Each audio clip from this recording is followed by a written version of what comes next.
포항에서 듣고 계신 김희수님 감사해요. 괜찮으세요? 많이 급하신 것 같은데 이 우산 쓰고 가세요. 아니, 그래도 아가씨는 우산이 없지 않소?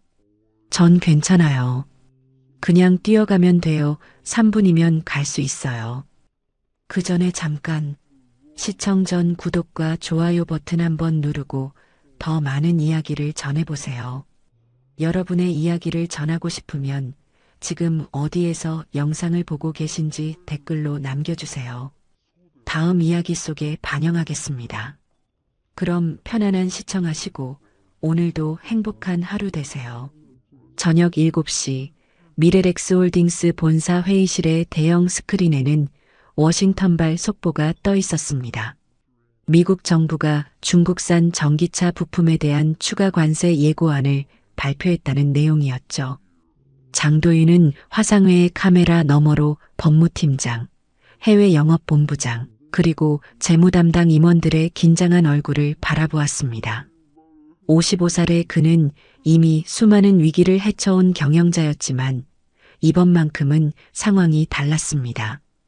자회사가 생산하는 전기차 배터리 분리막 필름은 멕시코 공장을 통해 우회 수출되고 있었고 관세 범위가 어디까지 확대될지에 따라 납품 차질은 물론주가 폭락, 심지어 채권 약정 위반까지 연결될 수 있는 상황이었습니다. 도윤은 손가락으로 책상을 두드리며 말했습니다. 수출 선적 분산안을 내일 아침까지 3가지 시나리오로 만들어 주십시오. 긴급 예비 통관 서류도 준비하고요. 법무팀은 미국 상무부 의견서 초안을 오늘 자정 전에 접수해야 합니다. 시간이 없어요. 법무팀장이 난색을 표했습니다. 회장님, 자정까지는 물리적으로 어렵습니다. 원산지 증빙 원본 공증이 남아있는데 대사관 측이 밤 9시 이전 도착을 요구하고 있습니다. 도윤은 잠시 눈을 감았다가 다시 떴습니다. 알겠습니다. 제가 직접 들고 가죠. 여러분은 각자 파트 정리하고 퇴근하세요. 붙잡아두면 오히려 집중력만 떨어집니다. 회의를 끝내고 나온 도윤은 비서에게도 퇴근을 권했습니다. 그리고는 방수 케이스에 담긴 원본 서류 4건을 가방에 챙기고 회사를 나섰습니다. 운전기사를 부르는 대신 그는 지하철을 택했습니다. 머리를 식힐 필요가 있었고 무엇보다 혼자만의 시간이 필요했습니다.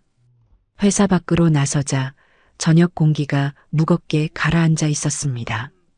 비가 올 것 같았지만 아직은 괜찮아 보였습니다. 지하철 승강장에 도착한 그는 잠시 한숨을 내쉬었습니다. 그런데 바로 그때 보안폰이 울렸습니다. 화면에 떠오른 알림은 짧지만 명확했습니다. 디데이 제로, 원산지 증빙 원본 4건, 미국 대사관 공증 예약 취소 위기, 담당 서기관이 밤 9시 이전 도착 요구.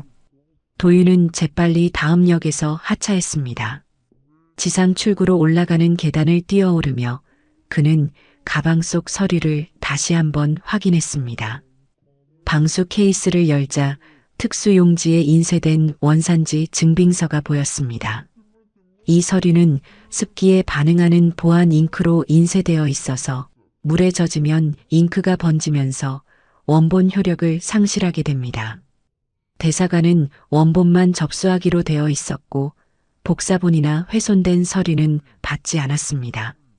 지상으로 나온 순간 세상은 완전히 달라져 있었습니다. 장대비가 쏟아지고 있었습니다. 도윤은 얼어붙었습니다. 서류를 가방에 넣고 뛰어봤자 방수 케이스가 완벽하지 않았고 무엇보다 가방 자체가 물에 젖으면 케이스 안으로 습기가 스며들 수 있었습니다. 그는 출구 지붕 밑에 서서 빗줄기를 바라보았습니다. 택시를 부를까? 하지만 이 시간, 이 비에 택시를 잡는 것도 쉽지 않을 것 같았습니다. 바로 그때였습니다. 옆에서 검은 장우산 하나가 그의 머리 위를 덮었습니다. 도윤은 고개를 돌렸습니다. 젊은 여자가 서 있었습니다. 27쯤 되어 보이는 그녀는 젖은 머리카락이 뺨에 붙어 있었고 손등에는 소독약 자국이 희미하게 남아 있었습니다. 병원 관련 일을 하는 사람처럼 보였습니다. 잉크 번지면 안 되는 것 같아서요. 그녀가 말했습니다. 목소리는 차분했고 말투는 간결했습니다. 그녀는 한 손으로 우산을 높이 들어 도윤의 가방까지 감싸주었고 다른 손으로는 지하철 입구 쪽으로 방향을 틀어주었습니다. 저쪽으로 가시면 처마가 있어요. 거기서 택시 부르시는 게 나을 것 같습니다. 도윤은 순간 할 말을 잃었습니다. 낯선 사람에게서 받는 이런 종류의 보호가 언제 마지막이었는지 기억나지 않았습니다. 회사에서는 모두가 그에게 보고하고 지시를 받고 판단을 기다렸습니다. 하지만 지금 이 여자는 그가 누군지도 모르면서 단지 그가 비를 맞고 있다는 이유만으로 자신의 우산을 내밀고 있었습니다. 괜찮으세요? 그녀가 물었습니다. 도윤은 고개를 끄덕였습니다. 네, 감사합니다. 그녀는 잠시 그를 바라보다가 우산을 그의 손에 쥐어주었습니다. 저는 뛰어야 해요. 이거 쓰세요. 하지만 당신은 괜찮아요. 그녀는 짧게 웃었습니다. 저는 젊으니까요. 그리고는 계단을 내려가기 시작했습니다. 도윤은 그녀의 뒷모습을 바라보았습니다. 그녀는 비를 맞으며 뛰어갔고 곧 사람들 사이로 사라졌습니다. 도윤은 우산을 들고 서 있었습니다. 손잡이에 은색 실핀이 하나 걸려 있었습니다. 오래전 기억이 스쳤습니다. 20살 무렵 그가 사랑했던 사람이 머리에 꽂고 다니던 실핀과 똑같은 디자인이었습니다. 하지만 그는 그 생각을 밀어냈습니다. 지금은 서류를 지키는 것이 먼저였습니다. 김하연은 계단을 내려오며 휴대폰을 꺼냈습니다. 알림이 쏟아지고 있었습니다. 병원비 연체 문자였습니다. 엄마 항암 3차 분미남. 납부 기한 이틀 연장. 추가 지연 시 치료 일정 조정 가능성 있음. 하연은 숨을 멈췄습니다. 이어서 두 번째 알림이 왔습니다. 근로장려금 지급 지연 통보. 심사기간 연장으로 인해 예정일보다 2주 지연될 예정. 세 번째는 카드사였습니다. 리볼빙 이자 하루치 추가 부과. 현재 잔액 210만 원. 하연은 사람 없는 구석으로 몸을 숨겼습니다. 손이 떨렸습니다. 그녀는 벽에 기대어 눈을 감았습니다. 숨을 한 번 삼키는 사이 눈물이 턱까지 차올랐습니다. 엄마, 조금만 더 버텨. 내가 할게. 그녀는 소매로 눈물을 거칠게 훔쳤습니다. 울 시간도 없었습니다. 병원으로 돌아가야 했습니다. 하연은 다시 뛰기 시작했습니다. 빗속을 달리는 동안 그녀는 방금 전 그 남자의 얼굴을 떠올렸습니다. 정장 차림에 비싼 가방을 들고 있었지만 표정은 지쳐 보였습니다. 서류가 젖으면 안 된다는 걸 그녀는 한눈에 알아차렸습니다. 원무과에서 일하다 보면 중요한 서류가 물에 젖어서 재발급받는 환자들을 자주 봤기 때문입니다. 그래서 그녀는 주저없이 우산을 건넸습니다. 하연은 병원에 도착해 옷을 털고 응급실 접수대로 향했습니다. 오늘은 유독 환자가 많았습니다. 복합 외상 환자 1명, 무연고 노인 2명, 보험 미가입 외국인 1명이 동시에 밀려들었습니다. 하연은 3개의 시스템을 동시에 돌렸습니다. 의무기록 입력, 보험 자격 조회, 응급도 분류. 손가락이 키보드 위를 빠르게 움직였습니다. 그런데 바로 그때 수납 오류가 하나 떴습니다. 보험 청구 코드가 잘못 입력된 것이었습니다. 하연은 재빨리 수정했지만 이미 늦었습니다. 병원장이 접수대 앞을 지나가다가 화면을 보았습니다. 원무과가 병원 수익의 문입니다. 문이 제대로 안 열리면 환자도 돈도 못 들어옵니다. 병원장의 목소리는 낮았지만 단호했습니다. 이어서 수간호사 한영숙이 다가왔습니다. 매뉴얼대로만 하면 되는 거 아니에요? 왜 매번 이런 실수가 나오는 겁니까? 하연은 허리를 굽혀 사과했습니다. 죄송합니다. 다시 확인하겠습니다. 하지만 관자놀이가 욱신거렸습니다. 그녀는 아무 말도 하지 않았지만 속으로는 알고 있었습니다. 3명의 환자를 동시에 처리하면서 실수가 하나도 없을 수는 없다는 것을요. 하지만 그녀는 변명하지 않았습니다. 대신 고개를 숙이고 다시 일을 시작했습니다. 쉬는 시간에 동료 간호사 윤도아가 다가왔습니다. 도아는 물병을 건네며 귓속말했습니다. 수간호사님, 요즘 전세 사기 당하셔서 며칠째 2~3시간밖에 못 자요. 그래서 예민해요. 우리한테 쏟아도 당신 잘못 아니에요. 견뎌요. 당신 같은 사람이 버티면 환자들이 사는 거예요. 하연은 짧게 웃고 고개를 끄덕였습니다. 도아의 말이 위로가 되었지만 동시에 불안도 밀려왔습니다. 전세 사기. 하연 자신도 곧 전세 계약 만료일이 다가오고 있었습니다. 집주인이 보증금을 돌려줄까요? 불길한 예감이 스쳤습니다. 하연은 다시 자리로 돌아가 일을 계속했습니다. 오늘도 긴 밤이 될 것 같았습니다. 다음 날 새벽 5시 장도윤의 휴대폰이 울렸습니다. 화면에는 법무팀장의 이름이 떠 있었습니다.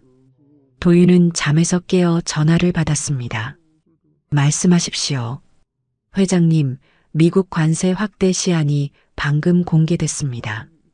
배터리 중간재까지 포섭될 가능성이 높습니다. 전문가들은 우리 제품이 포함될 확률을 70%로 보고 있습니다. 도윤은 침대에서 일어나 창밖을 바라보았습니다. 아직 해가 뜨지 않은 어둠 속에서 도시의 불빛만이 깜빡이고 있었습니다. 긴급 회의를 6시 30분에 소집하십시오. 대응 시나리오를 3가지로 나눠서 준비해 주세요. 전화를 끊고 도윤은 서재로 향했습니다. 책상 위에는 어젯밤 정리한 서류들이 쌓여 있었고 그 옆에는 검은 우산이 세워져 있었습니다. 우산 손잡이에 걸린 은색 실핀이 희미한 조명 아래에서 반짝였습니다. 도윤은 잠시 우산을 바라보았습니다. 어젯밤 그 여자의 얼굴이 떠올랐습니다. 젖은 머리카락, 차분한 목소리, 그리고 주저없이 건넨 우산. 그 순간만큼은 세상이 조금 덜 차갑게 느껴졌습니다. 하지만 지금은 그런 생각에 잠길 시간이 없었습니다. 도윤은 컴퓨터를 켜고 경제 뉴스를 확인했습니다. 메인 헤드라인은 예상대로였습니다. 미래렉스, 중국 의존도 62%, 관세 폭탄 직격탄 우려. 기사는 회사의 취약점을 낱낱이 해부하고 있었습니다. 멕시코 공장을 통한 우회 수출 구조, 중국산 원자재 비중, 그리고 대체 공급망 부재까지. 도윤은 기사를 읽으며 손가락으로 책상을 두드렸습니다. 이것은 단순한 경제 뉴스가 아니었습니다. 누군가 의도적으로 정보를 흘린 것이 분명했습니다. 회사 내부의 민감한 수치들이 너무 정확하게 보도되고 있었습니다. 6시 30분 화상회의가 시작되었습니다. 화면 속에는 법무팀장, 재무담당 임원, 해외 영업본부장, 그리고 대외협력실장이 보였습니다. 모두 밤을 새운 듯 피곤한 얼굴이었습니다. 현재 상황을 정리하겠습니다. 법무팀장이 말했습니다.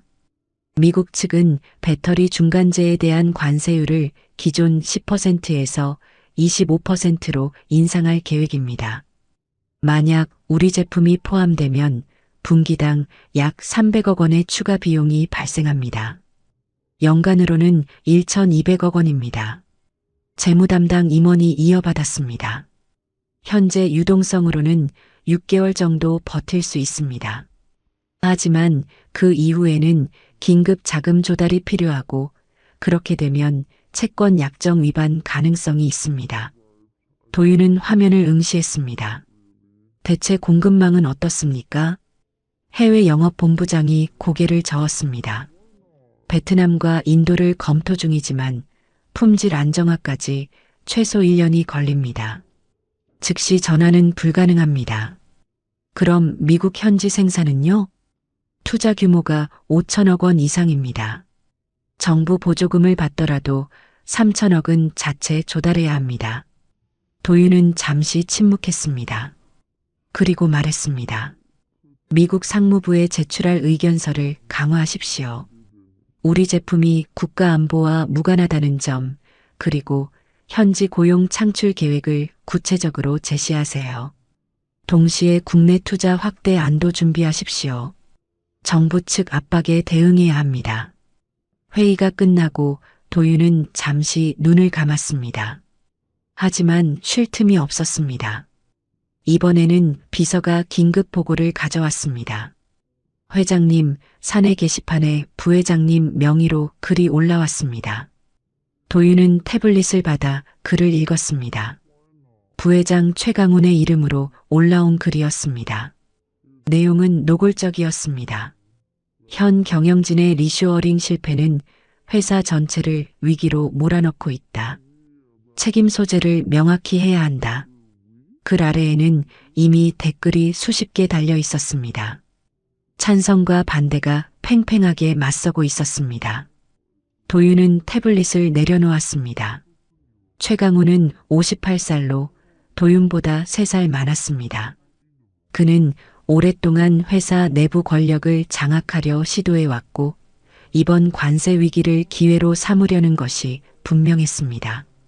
오전 10시 도윤은 정부 산업통상자원부로부터 전화를 받았습니다. 회장님, 국내 투자 확대 계획을 이번 주 안에 제출해 주셔야 합니다. 제출하지 않으시면 세제 혜택 재검토가 불가피합니다. 도윤은 차분하게 대답했습니다. 준비 중입니다.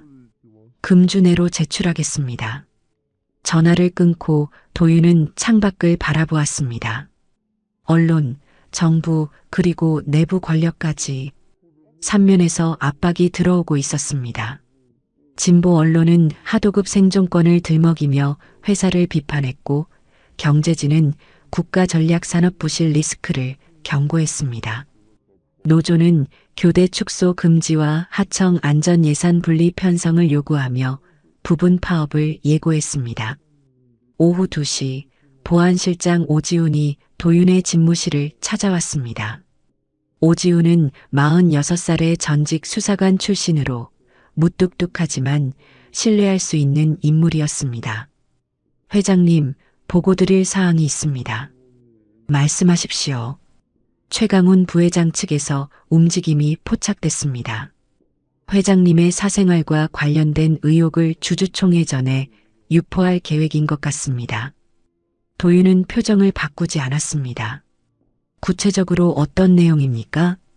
아직 확인 중이지만 가십 유튜버와 탤런트 출신 칼럼니스트를 동원할 계획인 것으로 보입니다. 동시 투하를 준비하고 있습니다. 도윤은 잠시 생각했습니다. 그리고 말했습니다. 외부 로비스트도 확인해 주십시오. 미국 상무부 측에 악의적인 브리핑이 들어갈 가능성도 있습니다. 이미 확인 중입니다. 조만간 보고드리겠습니다. 오지훈이 나가고 도윤은 혼자 남았습니다. 그는 책상 위의 서류들을 바라보았습니다. 숫자와 그래프, 예측과 시나리오. 모든 것이 차갑고 날카로웠습니다. 그런데 문득 책상 한쪽에 세워진 검은 우산이 눈에 들어왔습니다. 도윤은 우산을 향해 손을 뻗었습니다. 손잡이를 잡는 순간 어젯밤의 기억이 되살아났습니다. 비 오는 밤 낯선 여자가 건넨 우산. 그녀는 바빴습니다. 그것은 그녀의 표정과 서두르는 발걸음에서 분명했습니다.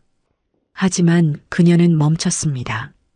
그리고 자신의 우산을 건넸습니다. 아무 대가도 바라지 않고요. 도윤은 그 순간을 떠올리며 잠시 눈을 감았습니다. 설명할 수 없는 감정이었습니다. 안정되고 싶은 충동, 갸륵함과 고마움이 섞인 이름 붙일 수 없는 무언가. 도윤은 천천히 눈을 떴습니다. 그리고 내선 전화를 눌렀습니다. 오 실장님, 잠깐 다시 들어와 주시겠습니까? 잠시 후 오지훈이 다시 들어왔습니다. 도윤은 말했습니다.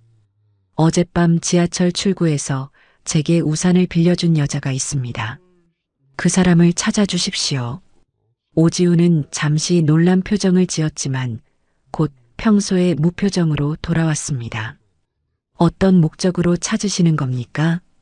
무사한지 확인하고 싶습니다. 그리고 필요하다면 익명으로 지원해 주십시오.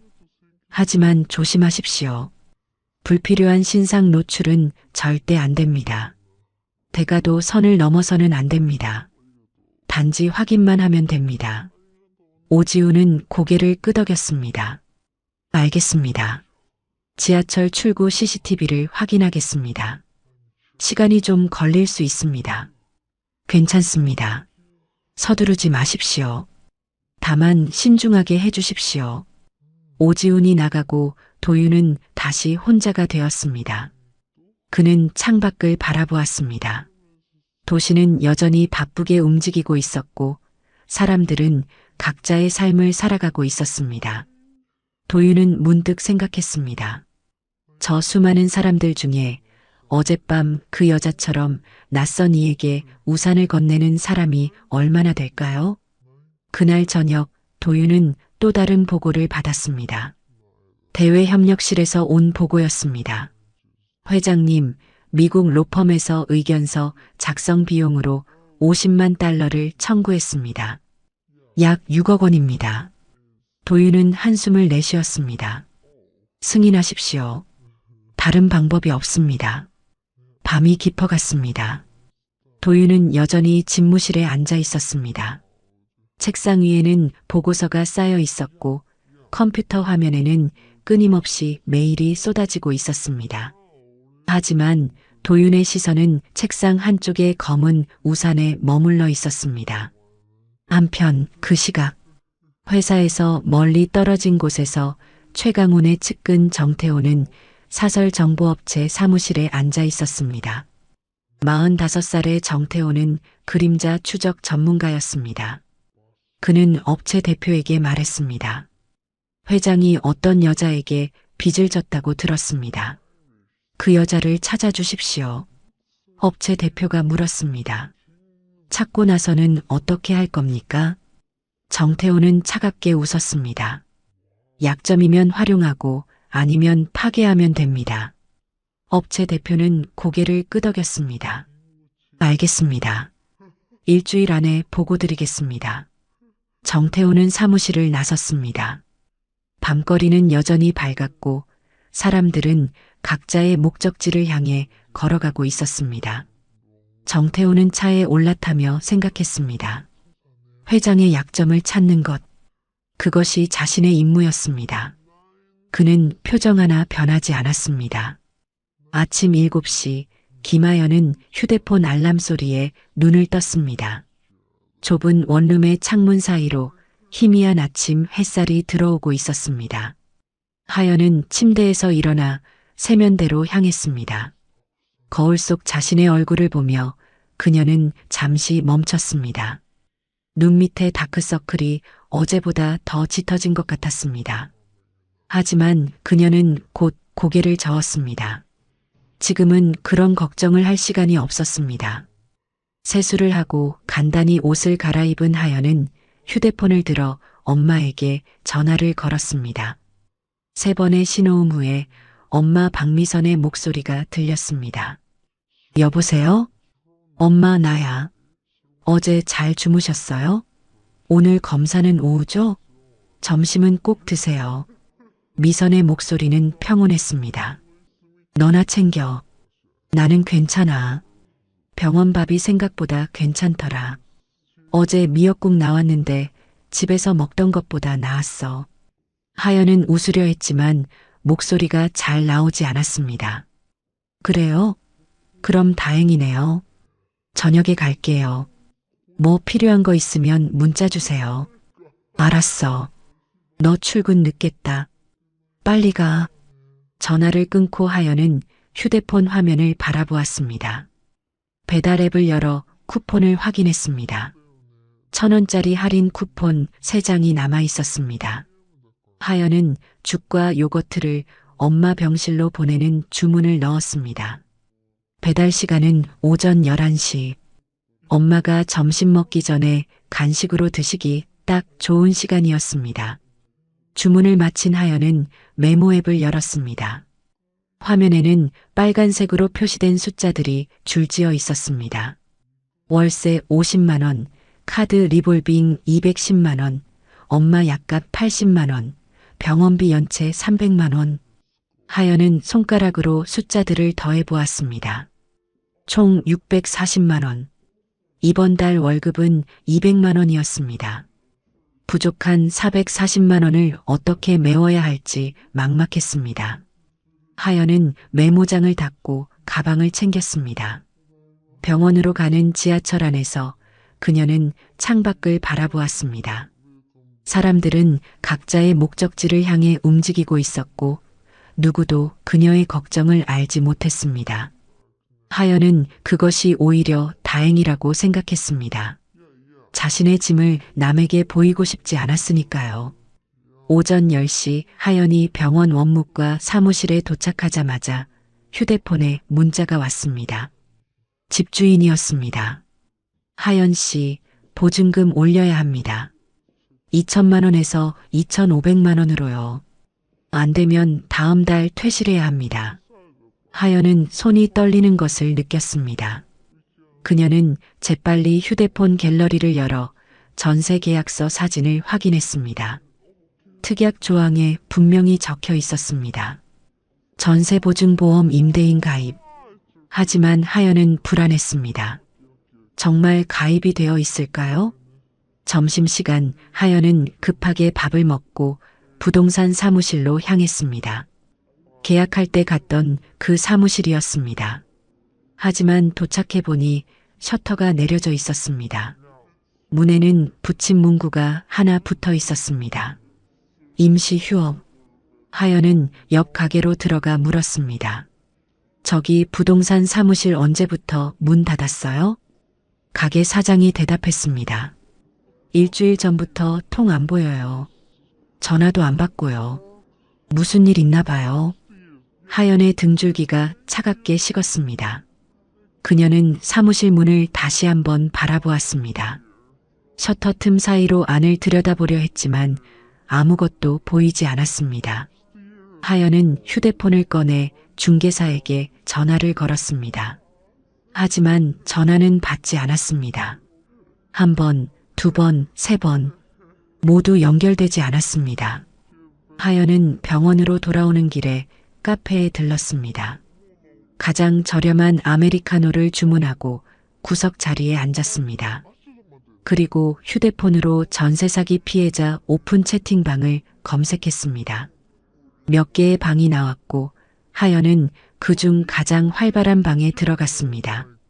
방에는 이미 100여 명의 사람들이 있었습니다. 하연은 조심스럽게 글을 올렸습니다. 안녕하세요. 저도 전세 계약했는데 중개사가 연락이 안 됩니다. 혹시 같은 건물의 피해자 계신가요? 주소는 구로구입니다. 몇 분 후 답글이 달리기 시작했습니다. 저도 같은 건물이에요. 저도요. 권태식이라는 중개사 맞나요? 하연은 심장이 빠르게 뛰는 것을 느꼈습니다. 권태식? 그 이름이 맞았습니다. 대화가 이어지면서 상황이 명확해졌습니다. 같은 건물 피해자만 12명이었습니다. 모두 권태식이라는 중개사와 계약했고 계약서 양식도 동일했습니다. 보증보험은 모두 미가입 상태였고 계약금을 받은 통장은 중간에 급변경되었습니다. 누군가가 캡처 화면을 올렸습니다.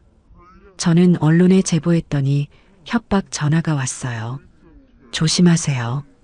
하연은 손이 떨렸지만 재빨리 화면을 캡처했습니다. 증거를 남겨야 했습니다. 오후 5시 하연은 엄마가 입원한 병원으로 향했습니다. 엄마가 입원한 곳은 하연이 일하는 병원과는 다른 곳이었습니다. 종합병원이었고 항암 치료 시설이 더 잘 갖춰진 곳이었습니다. 하연은 병실 문을 열고 들어갔습니다. 미선은 침대에 앉아 창밖을 바라보고 있었습니다. 하얀 모자로 머리를 가리고 있었지만 손톱 끝의 창백함이 몸 상태를 말해주고 있었습니다. 엄마, 죽 맛있었어요? 미선은 돌아보며 웃었습니다. 응, 맛있었어. 요거트도 잘 먹었고 너 혼자 다 먹기 아까운 맛이더라. 하연은 침대 옆 의자에 앉았습니다. 오늘 검사 결과는 언제 나와요? 내일 오전에 나온대. 의사 선생님이 괜찮을 거라고 했어. 걱정하지 마. 하연은 엄마의 손을 잡았습니다. 손이 예전보다 더 얇아진 것 같았습니다. 엄마, 우산 빌려준 사람은 잘 도착했겠죠? 미선은 고개를 끄덕였습니다. 그럼 너는 참 먼저 내밀 줄 알아. 내가 내 자랑이야. 하연은 웃으려 했지만 입술이 떨렸습니다. 마스크 속에서 그녀는 입술을 깨물었습니다. 보증금, 치료비, 월세, 어느 것도 놓을 수 없었습니다. 하지만 엄마 앞에서는 웃어야 했습니다. 그것이 딸의 의무라고 생각했습니다. 엄마, 저 이제 출근해야 해요. 야간 근무거든요. 그래, 조심해서 가. 밥은 먹고 가니? 네, 먹고 갈게요. 하연은 병실을 나섰습니다. 복도를 걸으며 그녀는 눈물을 참았습니다. 울면 안 됐습니다. 울 시간도 울 자격도 없다고 생각했습니다. 대신 그녀는 더 빨리 걸었습니다.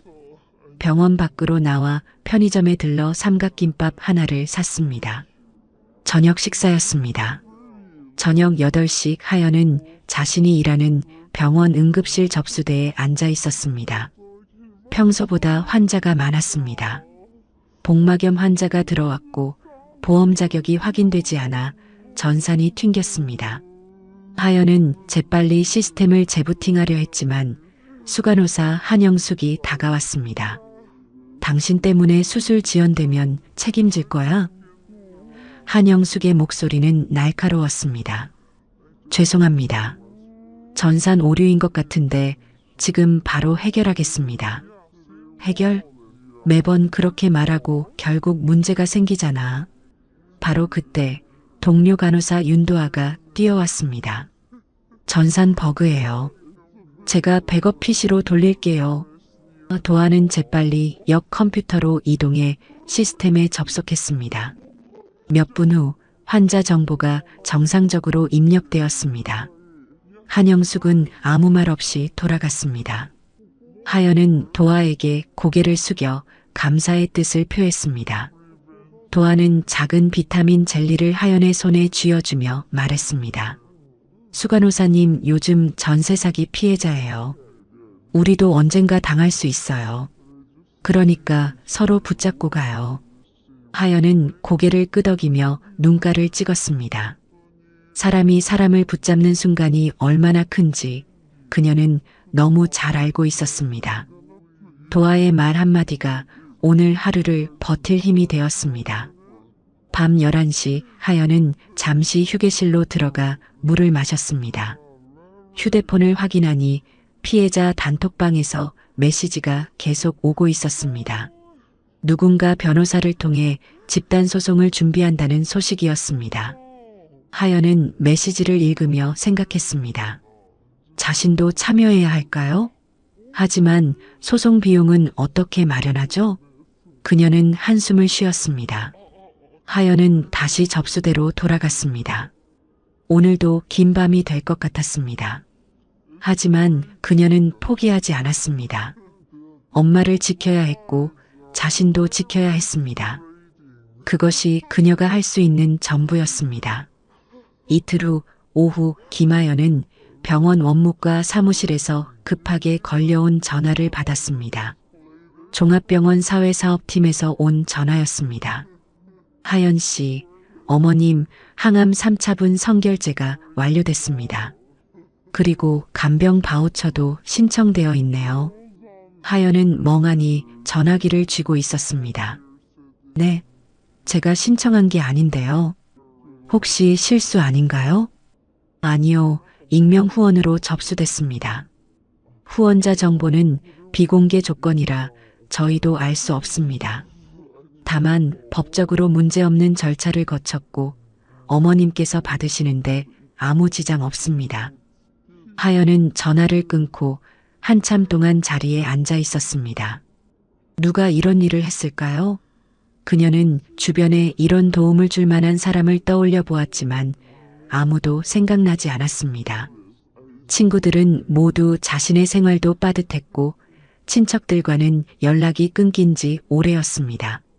하연은 가슴 한쪽이 따뜻해지면서도 동시에 불안했습니다. 대가 없는 도움이라는 것이 세상에 존재할까요? 그녀는 오랫동안 그런 것을 믿지 않았습니다. 그날 저녁 하연은 병원 앞에서 엄마를 만났습니다. 미선은 외출 허가를 받아 잠시 밖으로 나왔고 둘은 병원 근처 작은 공원 벤치에 앉았습니다. 석양이 지고 있었고 가로등이 하나둘 켜지기 시작했습니다. 엄마, 항암비 누가 냈어요? 미선도 고개를 저었습니다. 나도 몰라. 사회사업팀에서 익명 후원이라고만 하더라. 누군지 물어봤는데 못 알려준대. 하연은 하늘을 올려다보았습니다. 이상해요. 세상에 공짜는 없는데. 미선이 딸의 손을 잡았습니다. 혹시 내가 병원에서 도와준 환자 가족이 고마워서 그런 거 아닐까? 너는 사람들한테 잘해주잖아. 하연은 고개를 저었습니다. 그럴 리 없어요. 저는 그냥 제 일 했을 뿐인데요. 두 사람은 한동안 말없이 앉아 있었습니다. 바람이 불어왔고 미선은 모자를 고쳐 썼습니다. 하연은 엄마의 옆모습을 바라보았습니다. 항암 치료로 얼굴이 많이 수척해졌지만 미선은 여전히 씩씩하게 웃으려 애쓰고 있었습니다. 하연은 생각했습니다. 엄마가 이렇게 웃을 수 있다면 누가 도와주든 상관없다고요. 지금은 그것만으로도 충분했습니다. 같은 시각 미래렉스홀딩스 보안실에서는 오지훈이 모니터 앞에 앉아 있었습니다. 그는 이틀 동안 지하철 출구 주변 CCTV 영상을 분석했고 마침내 그 여자를 찾아냈습니다. 김하연, 27살, 호스피스 병원 원무과 계약직. 어머니 박미선은 현재 항암 치료 중. 오지훈은 더 깊이 조사할 수 있었지만 회장의 지시를 따랐습니다. 불필요한 신상 노출은 하지 말 것. 오지훈은 병원 사회사업팀을 통해 익명 후원 절차를 밟았고 모든 과정이 법적으로 문제없도록 처리했습니다. 오지훈은 장도윤에게 간단한 보고서를 제출했습니다. 회장님 확인했습니다. 현재 안전합니다. 지원도 익명으로 처리했습니다. 도윤은 보고서를 받아 읽었습니다. 김하연이라는 이름을 보는 순간 그는 잠시 숨을 멈췄습니다. 이름의 이니셜이 HY. 자신의 시계 뒷면에 새겨진 각인과 동일했습니다. 하지만 도윤은 그것이 우연이라고 생각했습니다. 흔한 이니셜이니까요. 그는 보고서를 덮고 말했습니다. 고맙습니다. 계속 지켜봐 주십시오.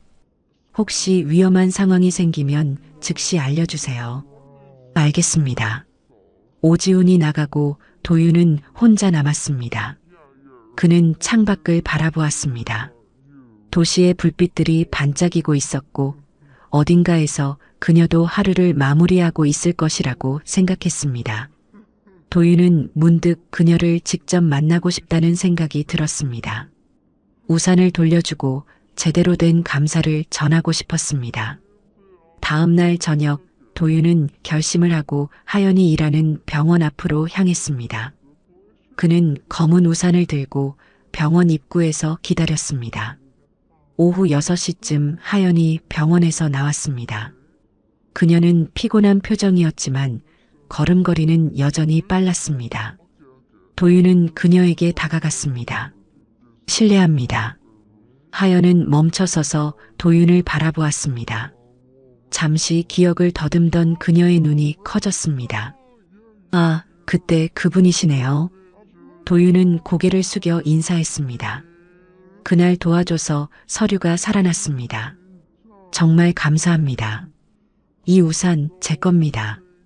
이제 당신이 빌려준 거니까 제대로 돌려드리고 싶었습니다.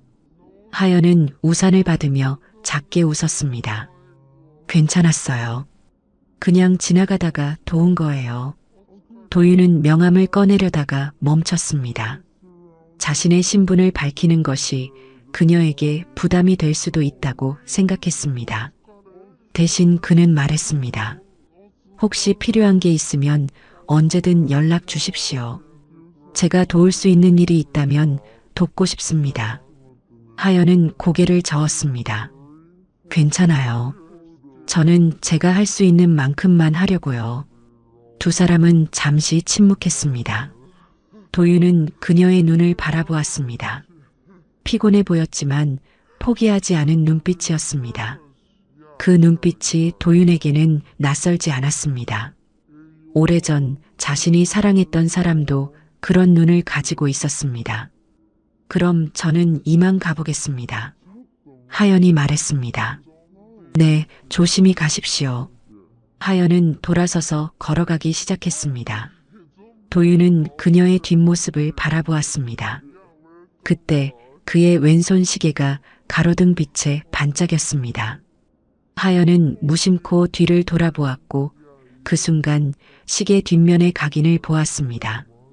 거리가 멀어서 정확히 읽을 수는 없었지만 알파벳이 새겨져 있다는 것은 알 수 있었습니다. 그날 밤 하연은 집으로 돌아와 엄마의 낡은 폴라로이드 사진을 꺼냈습니다. 그녀는 오래전부터 이 사진을 가지고 있었습니다. 사진 속에는 젊은 엄마와 한 남자가 서 있었습니다. 눈이 내리는 겨울이었고 두 사람은 웃고 있었습니다. 하연은 사진을 자세히 들여다보았습니다. 남자의 손목에 시계가 보였고 시계 뒷면에 글자가 새겨져 있는 것 같았습니다. 하연은 돋보기를 꺼내 사진을 확대해 보았습니다. H.Y. 첫눈. 하연은 심장이 빠르게 뛰는 것을 느꼈습니다. 설마. 그녀는 중얼거렸습니다. 하연은 사진을 다시 내려놓았습니다. 우연일 거라고 생각하려 했지만 마음 한구석이 불편했습니다. 그녀는 잠자리에 들었지만 쉽게 잠들 수 없었습니다. 한편 그 시각 다른 곳에서는 정태호가 사설 정보업체로부터 보고를 받고 있었습니다. 김하연, 27살, 호스피스 병원 원무과 계약직, 어머니 박미선, 현재 항암 치료 중, 전세 사기 피해 가능성 있음, 경제적으로 어려운 상황. 정태호는 보고서를 읽으며 미소 지었습니다. 완벽하군요. 이 여자가 회장의 약점입니다. 그는 즉시 최강훈에게 보고했습니다. 부회장님, 회장에게 감정의 약점이 생겼습니다. 이 카드를 어떻게 쓸지는 부회장님께서 결정하시면 됩니다. 최강훈은 보고서를 받아 읽었습니다. 그리고 말했습니다. 일단 지켜봅시다. 주주총회 전에 적절한 타이밍에 사용하면 됩니다. 정태호는 고개를 끄덕였습니다. 그는 이미 계획을 세우고 있었습니다. 하연을 미행하고 사진을 찍고 적절한 순간에 언론에 흘리는 것. 그것이 그의 역할이었습니다. 다음 날부터 하연은 이상한 느낌을 받기 시작했습니다. 출근길에 같은 차가 계속 뒤따라오는 것 같았고 병원 주차장에서 누군가 자신을 지켜보는 것 같았습니다. 하지만 돌아보면 아무도 없었습니다. 하연은 그것을 기분 탓이라고 생각하려 했지만 불안감은 점점 커졌습니다. 그리고 그날 저녁 하연의 휴대폰에 DM이 왔습니다. 발신자는 학한이라는 닉네임을 쓰는 가십 채널 운영자였습니다. 병원 원무과 김하연 씨? 재벌 스캔들 다큐 찍고 싶은데 인터뷰만 해줘요. 사례도 드립니다. 하연은 메시지를 읽고 익십했습니다. 하지만 그 순간부터 스팸과 협박 문자가 쏟아지기 시작했습니다. 돈이면 되지. DNA 공개해. 재벌 회장 숨겨진 딸. 하연은 손이 떨렸습니다. 무슨 일이 벌어지고 있는 걸까요? 하연은 휴대폰을 꺼버렸습니다. 하지만 불안은 사라지지 않았습니다. 그녀는 창밖을 바라보았습니다. 밤은 깊어가고 있었고 도시의 불빛들은 여전히 반짝이고 있었습니다. 하연은 생각했습니다. 자신이 무언가 잘못된 일에 휘말린 것은 아닐까요? 일주일 후 장도윤은 아침 6시에 비서로부터 긴급 전화를 받았습니다. 회장님, 경제지 조간에 기사가 났습니다. 확인하셔야 할 것 같습니다. 도윤은 태블릿을 켜고 경제지 웹사이트에 접속했습니다. 메인 헤드라인이 눈에 들어왔습니다. 미래렉스 장도윤 회장, 비밀 사랑과 사생아 의혹. 기사는 익명의 제보를 바탕으로 작성되었다고 밝히고 있었습니다. 내용은 구체적이지 않았지만 암시는 충분했습니다. 25년 전의 관계, 숨겨진 자녀, 그리고 최근 재회 가능성. 도윤은 기사를 읽으며 턱을 쥐었습니다. 최강훈 측이 움직이기 시작한 것이었습니다. 같은 시각 김하연의 휴대폰에도 메시지가 쏟아지고 있었습니다. 모르는 번호들에서 온 문자였습니다. 돈이면 되지. DNA 공개해. 재벌 회장 숨겨진 딸 맞아? 병원 원무과 신데렐라. 하연은 손이 떨렸습니다. 그녀는 아무것도 하지 않았는데 왜 이런 일이 벌어지는 걸까요? 하연은 휴대폰을 끄려다가 멈췄습니다. 증거를 남겨야 한다고 생각했습니다. 그녀는 모든 메시지를 캡처하기 시작했습니다. 날짜, 시간, 발신 번호까지 꼼꼼하게 기록했습니다. 출근길 지하철 안에서 하연은 주변 사람들의 시선을 느꼈습니다. 아니, 실제로는 아무도 그녀를 보지 않았지만 그렇게 느껴졌습니다. 하연은 고개를 숙이고 휴대폰 화면을 응시했습니다. 화면에는 여전히 메시지가 쌓이고 있었습니다.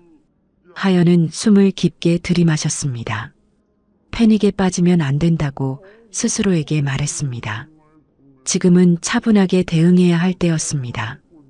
병원에 도착한 하연은 원무과 사무실로 들어갔습니다. 동료들이 그녀를 바라보았습니다. 누군가 작은 목소리로 속삭이는 소리가 들렸습니다. 하연은 모른 척하고 자리에 앉았습니다. 하지만 집중할 수 없었습니다. 컴퓨터 화면을 켜고 업무를 시작하려 했지만 손가락이 떨려서 제대로 타이핑할 수 없었습니다. 점심시간 윤도아가 하연에게 다가왔습니다.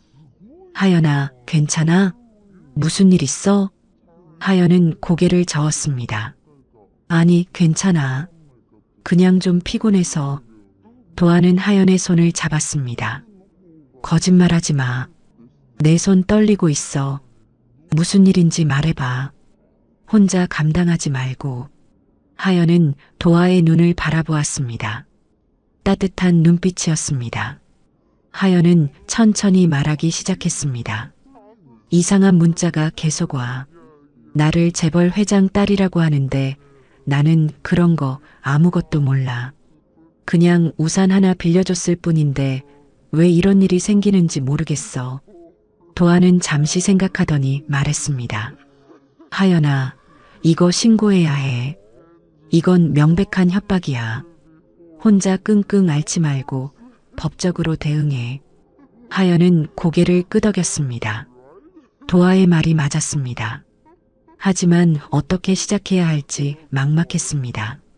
변호사를 구할 돈도 없었고 법적 절차도 잘 몰랐습니다.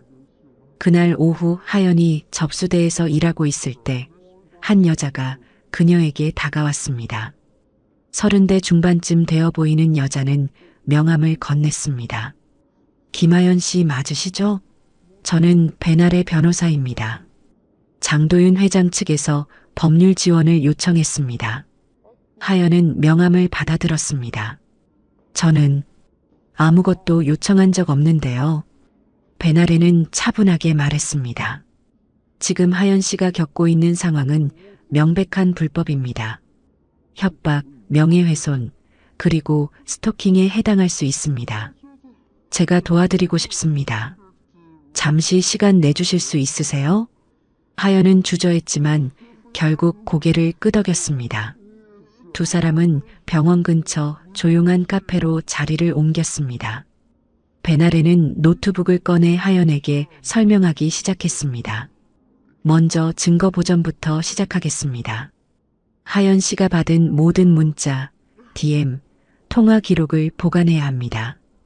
그리고 CCTV 영상이 있다면 그것도 확보해야 합니다. 증거가 있어야 법적 대응이 가능합니다. 하연은 휴대폰을 꺼내 캡처한 화면들을 보여주었습니다. 이거요. 제가 다 캡처해뒀어요. 베나레는 감탄하며 고개를 끄덕였습니다. 잘하셨습니다.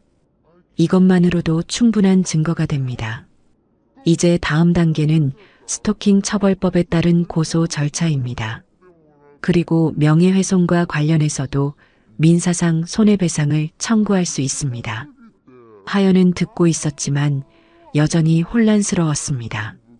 저는 왜 이런 일이 벌어지는지 모르겠어요.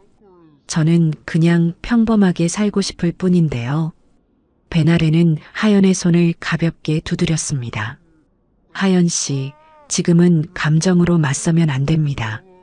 절차로 이겨야 합니다. 법은 약자를 보호하기 위해 있습니다. 저와 함께 차근차근 대응하면 됩니다. 하연은 눈물이 날 것 같았지만 참았습니다.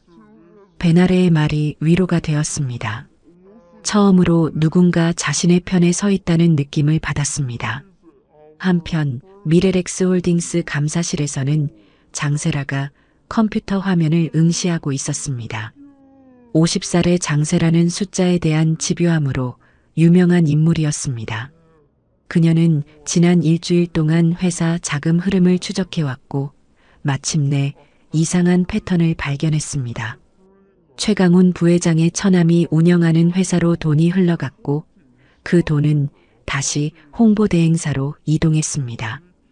그리고 홍보대행사에서 가십채널로 광고비 명목의 돈이 송금되었습니다.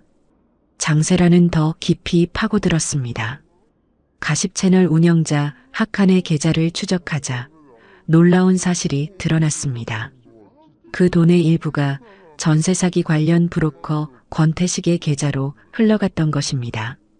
장세라는 모든 자료를 정리해 도윤에게 보고했습니다. 회장님, 이건 단순한 여론 조작이 아닙니다. 전세 사기와 연결되어 있습니다. 최강훈 부회장 측이 권태식이라는 브로커를 통해 자금을 세탁하고 그 돈으로 여론을 조작한 것으로 보입니다. 도윤은 보고서를 읽으며 표정이 굳어졌습니다.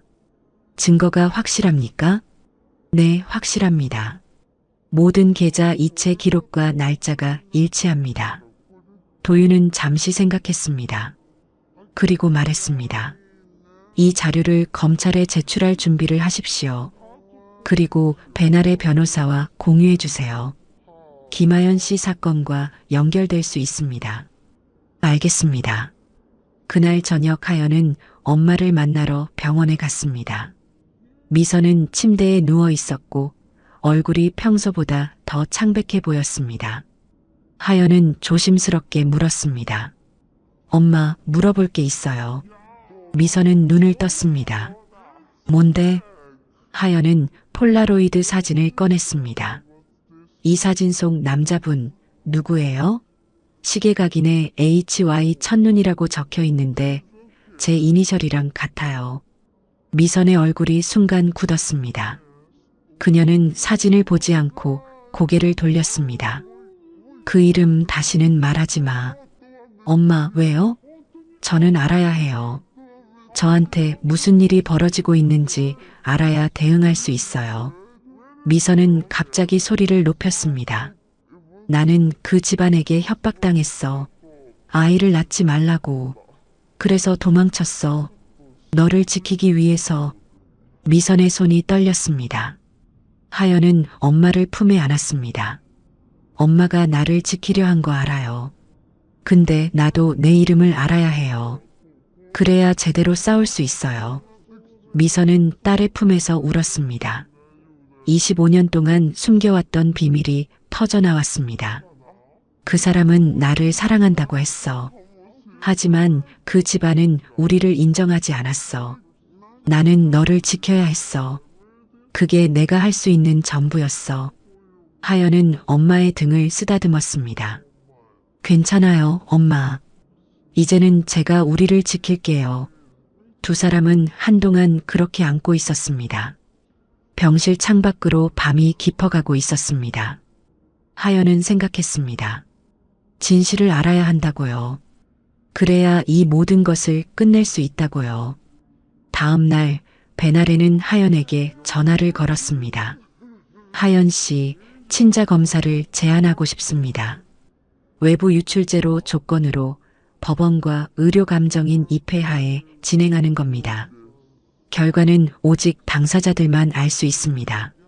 하연은 잠시 망설였습니다. 엄마가 동의할까요?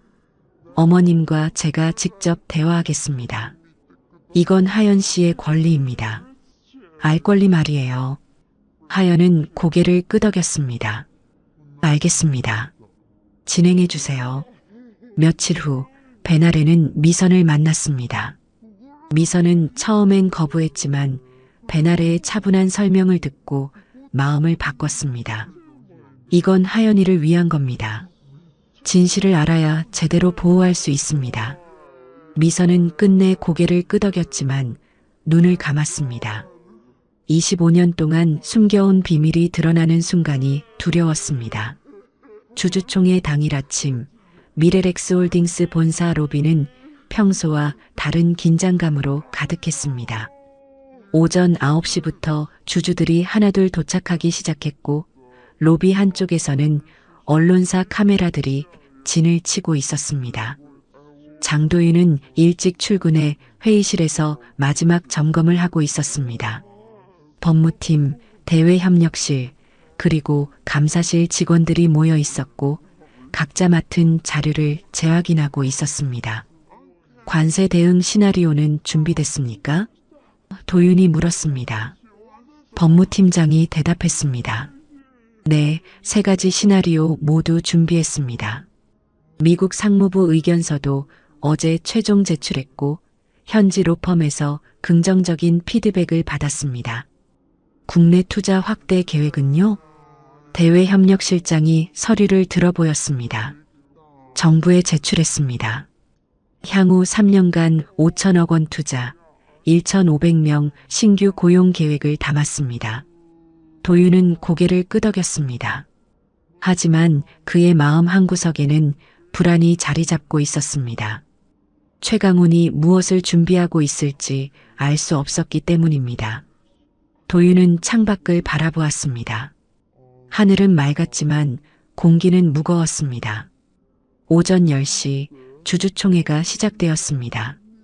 대회의실에는 200여 명의 주주들이 자리를 채웠고 단상에는 도윤을 비롯한 임원진이 앉아 있었습니다. 최강훈은 도윤의 오른쪽에 앉아 있었고 그의 표정은 평온해 보였습니다. 하지만 도윤은 알고 있었습니다. 그 평온함 뒤에 무언가 계획되어 있다는 것을요. 의장이 회의를 시작했습니다. 제23기 정기 주주총회를 시작하겠습니다.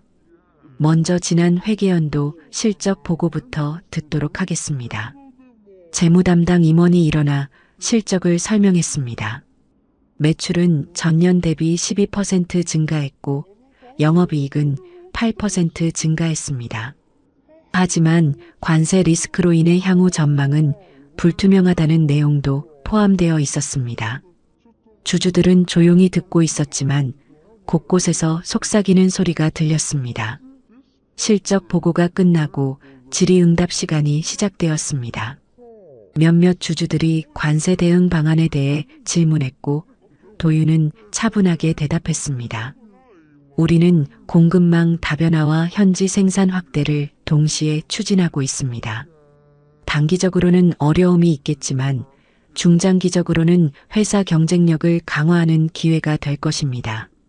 하지만 바로 그때 최강훈이 손을 들었습니다. 의장이 그에게 발언권을 주었고 최강훈은 천천히 일어났습니다. 저는 안건을 하나 추가로 상정하고자 합니다. 임시 권한대행 선임에 관한 건입니다. 회의장이 술렁였습니다. 도윤은 표정을 바꾸지 않았지만 속으로는 긴장했습니다. 최강훈이 마침내 움직인 것입니다. 최강훈은 계속 말했습니다. 현재 회장의 사생활 리스크로 인해 회사의 대외 신뢰도가 급격히 떨어지고 있습니다. 언론 보도를 보셨을 겁니다. 이런 상황에서 회사를 안정적으로 이끌기 위해서는 임시 권한대행이 필요하다고 판단됩니다. 회의장의 분위기가 무거워졌습니다. 주주들은 서로를 바라보며 속삭였습니다. 도윤은 일어서려 했지만 바로 그때 뒤편문이 열렸습니다. 배날의 변호사와 장세라 감사실장이 들어왔습니다. 두 사람은 의장에게 서류 뭉치를 건넸습니다. 의장이 서류를 받아 읽기 시작했고 그의 얼굴이 점점 굳어졌습니다.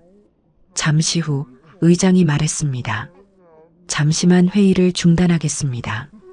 긴급 검토가 필요한 사안이 제출되었습니다. 회의장은 다시 술렁였습니다.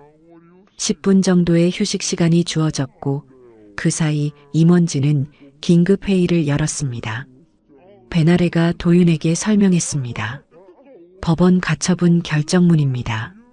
최강훈 부회장의 임시 권한대행 상정은 적법한 절차를 거치지 않았기 때문에 무효라는 내용입니다. 장세라가 다른 서류를 펼쳤습니다. 그리고 이것은 자금 추적 도식입니다. 최강훈 부회장 측에서 전세 사기 브로커 권태식을 통해 자금을 세탁하고 그 돈으로 가식 채널에 돈을 흘려 여론을 조작한 증거입니다. 모든 계좌 이체 기록이 여기 있습니다. 도윤은 서류를 받아들었습니다. 그리고 최강훈을 바라보았습니다. 최강훈의 얼굴이 창백하게 변하고 있었습니다. 회의가 재개되었습니다. 의장이 말했습니다. 방금 제출된 자료를 검토한 결과 임시 권한대행 상정권은 적법한 절차를 거치지 않았으므로 상정을 보류합니다. 또한 최강훈 부회장과 관련된 불법 행위 의혹이 제기되었으므로 이에 대한 조사가 필요합니다. 최강훈이 벌떡 일어났습니다. 이건 음모입니다. 조작된 자료로 저를 모함하려는 겁니다. 하지만 장세라가 차분하게 말했습니다. 모든 자료는 공식 금융기관에서 발급받은 것입니다. 위조나 조작이 불가능합니다. 필요하시면 금융감독원에 직접 확인하시면 됩니다. 회의장은 일순 정적에 빠졌습니다. 주주들은 서로를 바라보았고 몇몇은 고개를 끄덕였습니다. 의장이 말했습니다. 그럼 임시 권한대행 상정권은 보류하고 최강훈 부회장의 직무정지에 대해 표결하겠습니다. 찬성하시는 분은 손을 들어주시기 바랍니다. 손이 하나둘 올라가기 시작했습니다. 과반이 넘었고 결국 직무정지안이 가결되었습니다. 최강훈은 분노에 찬 표정으로 회의장을 나갔습니다. 방청석에서는 탄식과 박수가 교차했습니다. 이제 도윤의 차례였습니다. 그는 단상에 올라섰습니다. 프롬프터는 준비되어 있었지만 도윤은 그것을 보지 않았습니다. 대신 주주들을 직접 바라보며 말하기 시작했습니다. 여러분, 오늘 이 자리에 서기까지 많은 일이 있었습니다. 사생활 의혹으로 여러분을 불안하게 만든 점 진심으로 사과드립니다. 도윤은 깊게 고개를 숙였습니다. 하지만 저는 여러분께 약속드립니다. 우리는 원칙으로 답하겠습니다. 도윤은 고개를 들고 계속 말했습니다. 첫째, 하청 안전 예산을 본 예산에서 분리하여 별도 계정으로 관리하겠습니다. 현장 노동자들의 안전은 타협의 대상이 아닙니다. 둘째, 공익신고자 보호제도를 강화하겠습니다. 내부 고발을 두려워하지 않는 문화를 만들겠습니다. 셋째, 루머 유포와 여론 조작에 대해서는 형사 고발을 즉시 집행하겠습니다. 우리는 불법에 굴복하지 않습니다. 회의장에서 박수가 터져 나왔습니다. 도윤은 잠시 박수를 받다가 손을 들어 조용히 하라는 신호를 보냈습니다. 마지막으로 관세 리스크에 대해서는 이미 대응 계획을 수립했습니다. 공급망 다변화, 현지 생산 확대, 그리고 정부와의 협력. 단기적으로는 어렵겠지만 우리는 이 위기를 기회로 만들겠습니다. 여러분의 신뢰에 보답하겠습니다.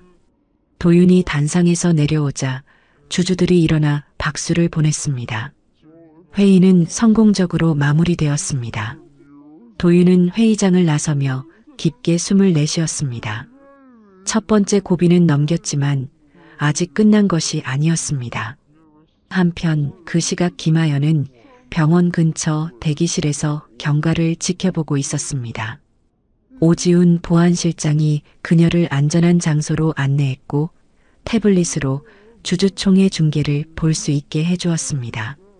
하연은 화면 속 도윤을 바라보았습니다. 단상에 선 그의 모습은 비 오는 밤 지하철 출구에서 만났던 그 사람과는 달라 보였습니다.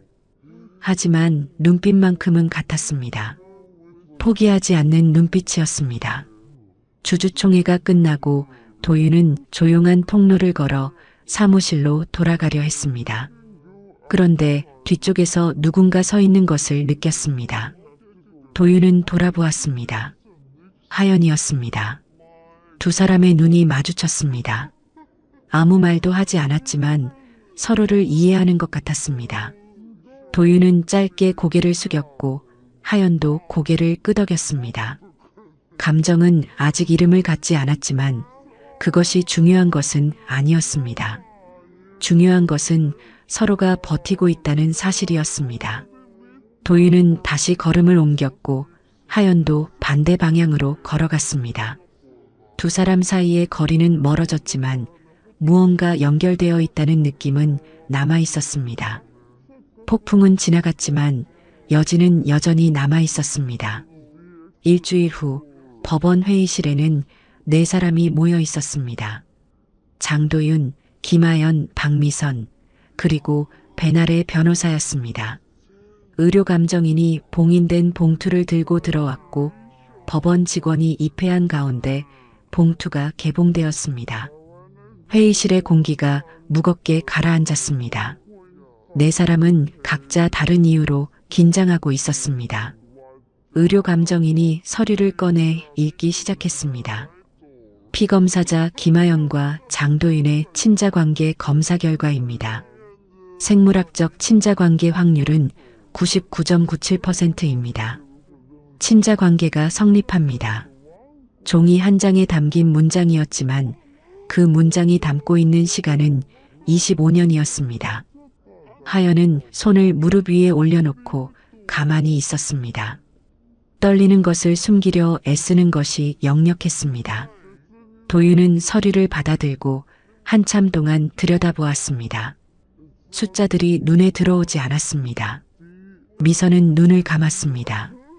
25년 동안 숨겨온 비밀이 마침내 세상 밖으로 나온 순간이었습니다. 베나레가 조용히 말했습니다. 이 결과는 오직 여러분만 알고 계시면 됩니다. 법원 기록도 비공개 처리됩니다. 외부에 유출될 가능성은 없습니다. 하연이 처음으로 입을 열었습니다. 엄마, 괜찮으세요? 미선은 천천히 눈을 떴습니다. 그리고 말했습니다. 하연아, 미안해. 내가 너한테 진실을 말했어야 했는데 말할 수가 없었어. 그때 그 집안 사람들이 나한테 했던 말들이 너무 무서워서 나는 너를 지켜야 한다는 생각밖에 없었어. 도윤이 미선을 바라보았습니다.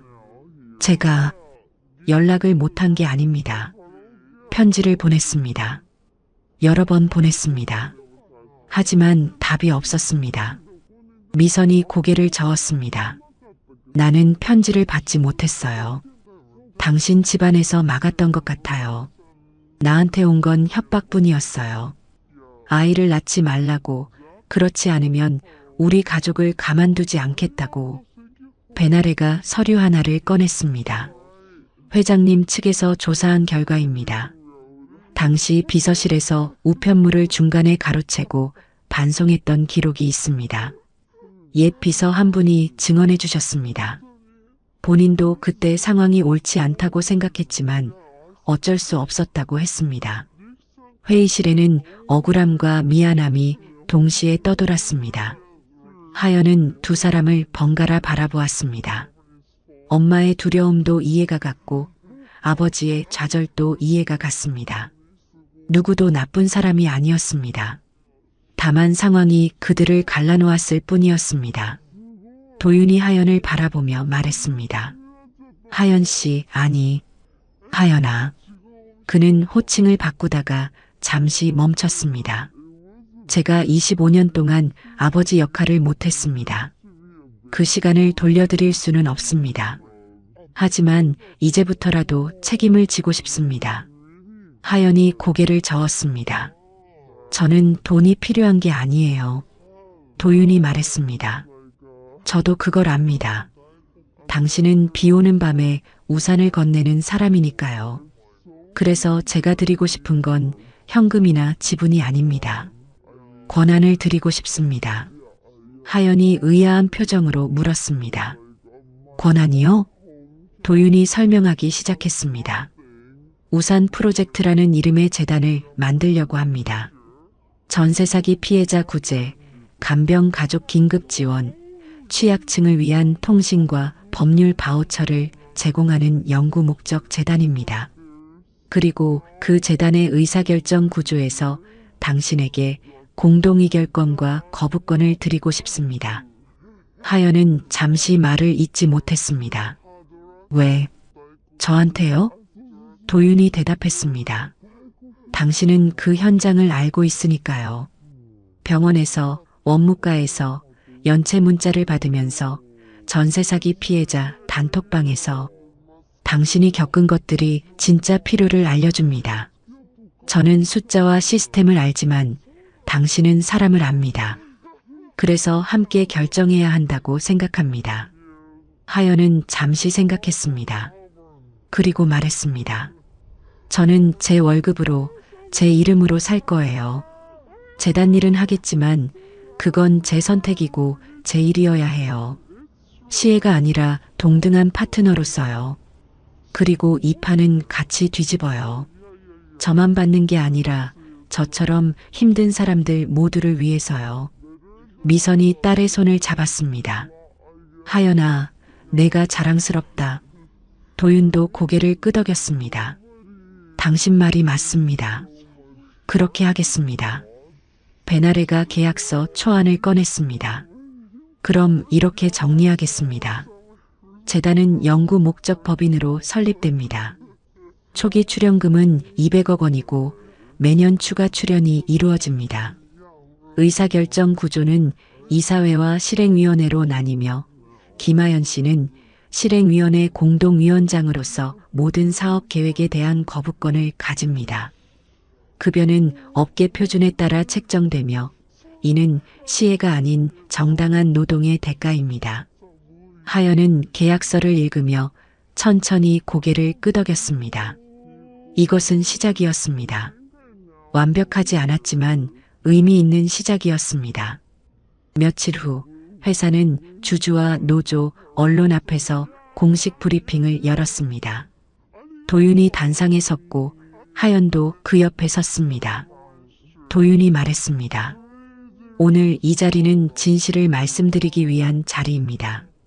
저에게는 25년 전 헤어진 사랑이 있었고 그 사랑에서 태어난 딸이 있습니다.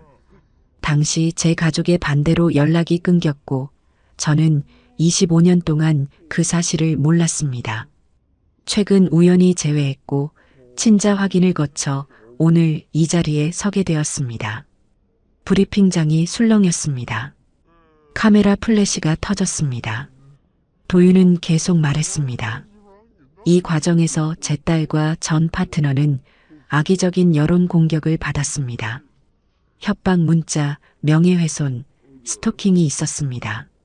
저희는 이에 대해 형사 고발을 진행했고 가십 채널 운영자와 배우 인물들에 대한 수사가 진행 중입니다. 하연이 마이크 앞으로 나섰습니다. 저는 김하연입니다. 병원 원무과에서 일했고 지금은 우산 프로젝트 재단에서 일하고 있습니다. 저는 제 이름으로, 제 힘으로 살아갈 겁니다. 이 재단은 저같이 힘든 사람들을 위한 것입니다. 전세 사기 피해자, 간병 가족, 경제적 어려움을 겪는 모든 분들을 위한 것입니다. 저는 이 일을 책임감을 가지고 해나가겠습니다. 브리핑이 끝나고 두 사람은 단상에서 내려왔습니다. 기자들의 질문이 쏟아졌지만 베나레가 정중하게 막았습니다. 추가 질문은 서면으로 받겠습니다. 그날 저녁 세 사람은 병원 옥상에서 만났습니다. 미선은 폐렴 위험 때문에 오래 있을 수 없었지만 잠시라도 세 사람이 함께 있고 싶었습니다. 석양이 지고 있었고 도시의 불빛들이 하나둘 켜지기 시작했습니다. 미선이 먼저 말했습니다. 내가 먼저 미안해요. 당신을 믿지 못했던 것도, 하연이한테 진실을 말하지 않았던 것도. 도윤이 대답했습니다. 아니요, 제가 당신을 지키지 못한 겁니다. 제 가족이 당신을 협박했고 저는 그걸 막지 못했습니다. 늦게라도 이렇게 왔습니다. 하연이 두 사람의 손을 포겠습니다. 이제는 앞을 보여. 과거는 바꿀 수 없지만 미래는 우리가 만들 수 있어요. 세 사람은 손을 맞잡고 바람을 맞았습니다. 찬바람이었지만 따뜻함도 함께 있었습니다. 25년의 오해가 풀리는 데는 단 몇 분이면 충분했지만 그 상처를 치유하는 데는 훨씬 더 긴 시간이 필요할 것이었습니다. 하지만 이제 세 사람은 함께였습니다. 그것만으로도 충분한 시작이었습니다. 석 달이 지났습니다. 우산 프로젝트 재단은 서울 강남구의 작은 건물 3층에 사무실을 열었습니다. 하연은 매일 아침 8시에 출근해서 저녁 6시에 퇴근했습니다. 정규직 계약이었고 급여는 병원에서 받던 것의 2배가 조금 넘었습니다. 하지만 하연에게 중요한 건 급여가 아니었습니다. 자신이 설계하는 프로그램들이 실제로 사람들의 삶을 바꾸고 있다는 사실이었습니다. 재단의 첫 번째 프로그램은 전세 사기 피해자를 위한 무이자, 생계대출과 집단소송 대행이었습니다. 하연은 자신이 겪었던 경험을 바탕으로 프로그램을 설계했습니다. 피해자들이 가장 급한 것은 당장 내일의 생계비였습니다. 소송은 길게는 2년이 걸릴 수 있었지만 오늘 저녁밥을 먹을 돈은 지금 당장 필요했습니다. 그래서 재단은 최대 500만 원까지 무이자로 빌려주고 소송이 끝나면 받은 배상금으로 갚을 수 있도록 했습니다. 하연은 직접 피해자들을 만났습니다. 첫 번째로 만난 사람은 수간호사 한영숙이었습니다. 한영숙은 하연을 보자 눈물을 흘렸습니다. 미안했어요. 그때 당신한테 너무 심하게 했죠. 나도 너무 힘들어서 정신이 없었어요. 하연은 한영숙의 손을 잡았습니다. 괜찮아요. 우리 같이 버텨요. 이제는 혼자가 아니에요. 한영숙은 재단의 첫 번째 수혜자가 되었고 200만 원의 생계비를 받았습니다. 그리고 집단소송에도 참여했습니다. 권태식을 비롯한 전세 사기 조직은 이미 검찰 수사를 받고 있었고 민사소송도 진행 중이었습니다. 한영숙은 하연에게 문자를 보냈습니다. 오늘 밤은 안 쫓겨나요. 고맙습니다. 하연은 그 문자를 읽으며 눈물을 닦았습니다. 자신의 눈물이 누군가의 안도로 바뀌는 순간이었습니다. 두 번째 프로그램은 간병 가족을 위한 긴급휴가 바우처였습니다. 하연은 엄마를 간병하면서 가장 힘들었던 것이 시간이었다는 걸 알고 있었습니다. 일을 쉴 수 없었고 그렇다고 엄마 곁을 떠날 수도 없었습니다. 그래서 재단은 간병인 비용을 일주일치 지원하고 그 사이 가족들이 쉴 수 있도록 했습니다. 윤도아가 이 프로그램의 자문위원으로 합류했습니다. 간호사로서 현장을 가장 잘 아는 사람이었기 때문입니다. 세 번째 프로그램은 취약층을 위한 통신과 법률 패키지였습니다. 알뜰요금제와 법률 상담을 묶어서 제공했습니다. 하연은 자신이 협박 문자를 받았을 때 얼마나 무력했는지 기억하고 있었습니다. 법을 몰랐고 어디에 도움을 청해야 할지 몰랐습니다. 그래서 재단은 월 10,000원의 통신비로 기본적인 통화와 데이터를 제공하고 필요할 때 변호사 상담을 무료로 받을 수 있도록 했습니다. 베나레가 이 프로그램의 법률 파트너로 참여했습니다. 네 번째는 하청 노동자들을 위한 안전 프로그램이었습니다.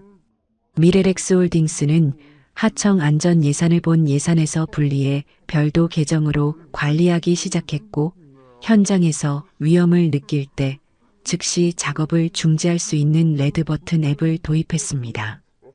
앱을 누르면 즉시 안전관리팀에 알림이 가고 현장 책임자는 30분 내에 상황을 보고해야 했습니다.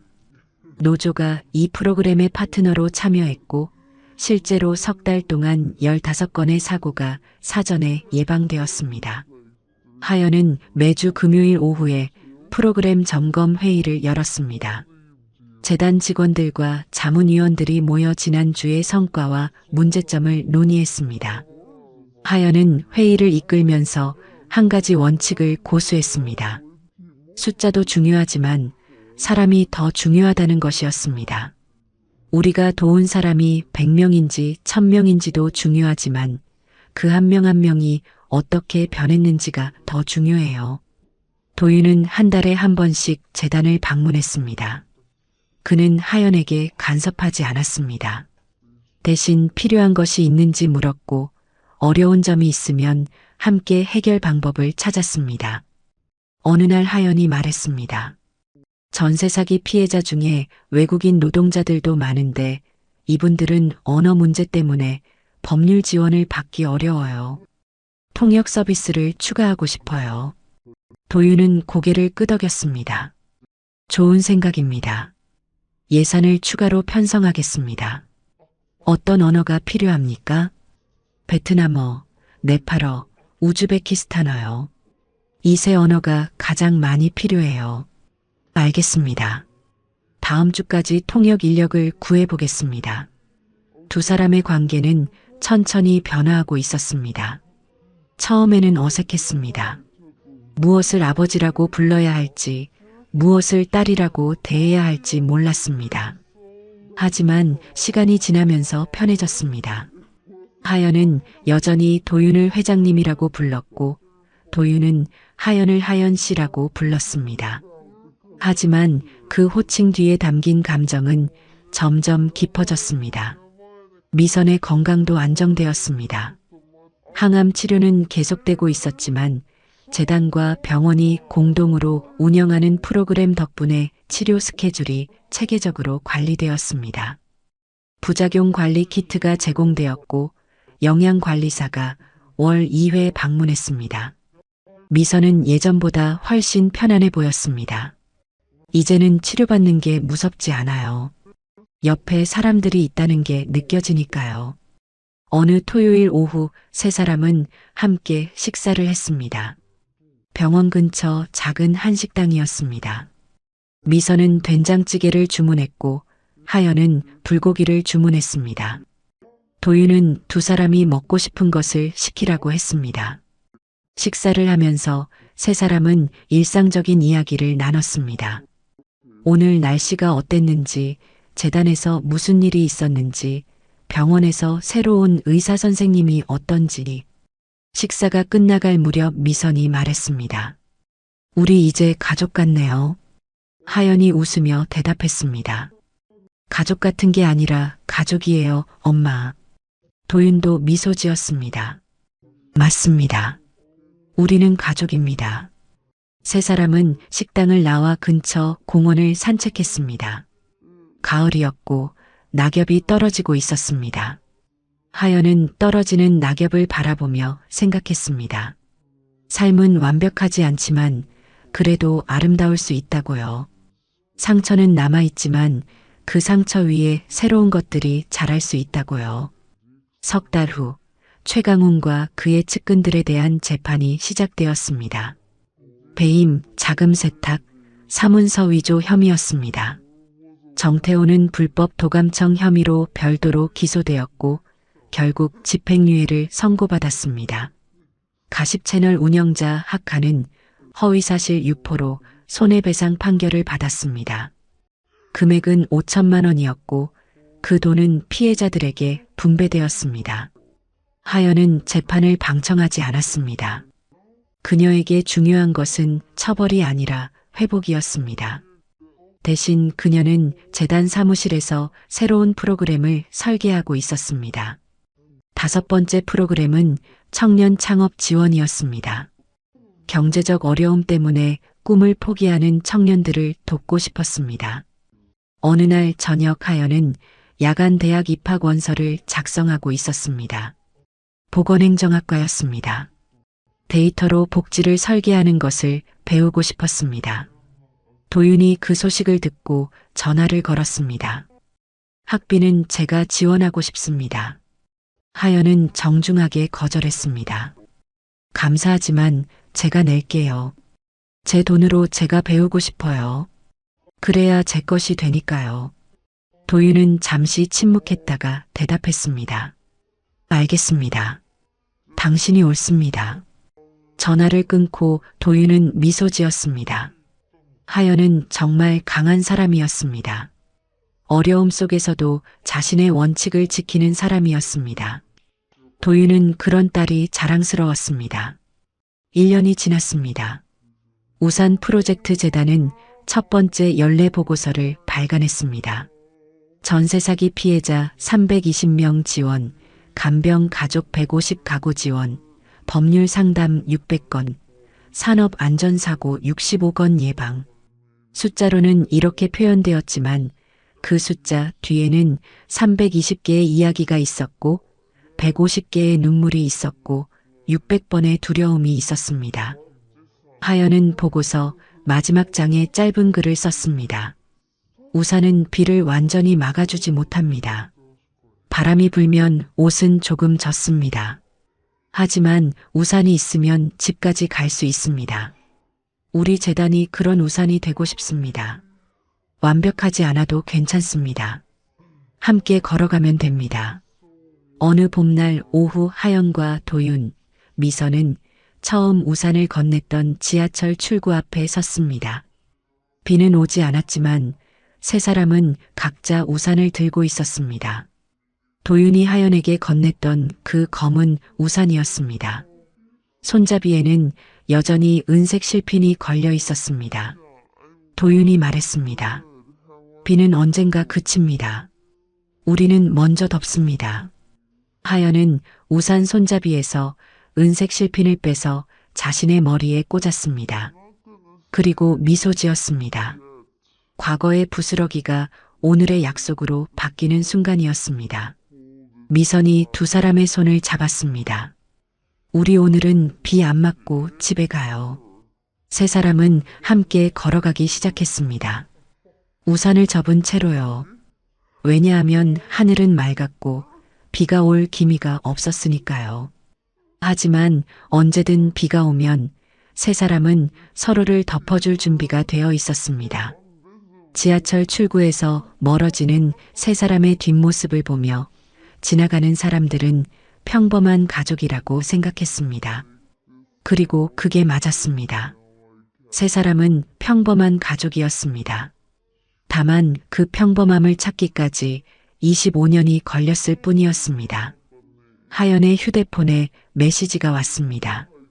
재단의 첫 번째 수혜자였던 한영숙에게서였습니다. 하연 씨, 오늘 소송에서 이겼어요. 보증금 돌려받아요. 고맙습니다. 당신이 제 우산이었어요. 하연은 메시지를 읽으며 눈시울이 뜨거워졌습니다. 하지만 울지 않았습니다. 대신 웃었습니다. 기쁨의 눈물은 흘려도 괜찮았으니까요. 도윤이 물었습니다. 무슨 좋은 소식입니까? 하연이 휴대폰을 보여주었습니다. 도윤도 미소 지었습니다. 정말 잘 됐습니다. 세 사람은 계속 걸었습니다. 앞으로도 비는 올 것이고 어려움도 계속될 것이었습니다. 하지만 이제는 혼자가 아니었습니다. 서로가 서로의 우산이 되어 주었으니까요. 그리고 그것만으로도 충분했습니다. 비를 완전히 막을 수는 없어도 함께 걸어가면 집까지 갈 수 있었으니까요. 석양이 지고 있었습니다. 도시의 불빛들이 하나둘 켜지기 시작했습니다. 세 사람은 여전히 걷고 있었습니다. 목적지가 어디인지는 중요하지 않았습니다. 중요한 것은 함께 걷고 있다는 사실이었습니다. 그리고 언제든 비가 오면 우산을 펼 준비가 되어 있다는 것이었습니다.